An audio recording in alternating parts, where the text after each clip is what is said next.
New York times के मुताबिक हालिया पाक भारत जंग में दोनों मुमालिक ने एक दूसरे के फजाई दिफाई निजाम की सलाहियत जांचने के लिए ड्रोन्स और मिसाइल हमले किए और कई फौजी तंसीबात को निशाना बनाया गया। दोनों मुमालिक का दावा था कि हरीफ को शदीद नुकसान पहुंचाया गया। ताहम सैटेलाइट तस्वीर इस बात की निशानदही करती है कि हमले तो वसीतर हिस्सों पर किए गए, मगर दावों के बरक्स नुकसान बहुत महदूद था। अखबार के मुताबिक जदीद टेक्नोलॉजी के दौर में हुई इस जंग में दोनों ही मुमालिक ने कम अहदाफ को निशाना बनाया।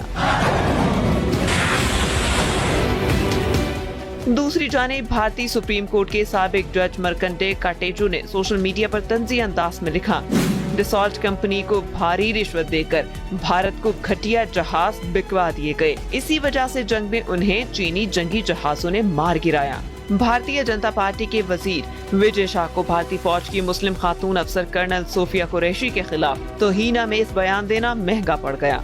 गुज़िश्ता रोज मध्य प्रदेश हाई कोर्ट ने विजय शाह के खिलाफ 4 घंटे के अंदर एफआईआर दर्ज करने का हुक्म देते हुए कहा, ये रिमार्क्स न सिर्फ कर्नल सूफिया कुरैशी बल्कि पूरी भारतीय फौज की तौहीन है। ऐसे बयानात मजहबी हम आहंगी को नुकसान पहुंचा सकते हैं।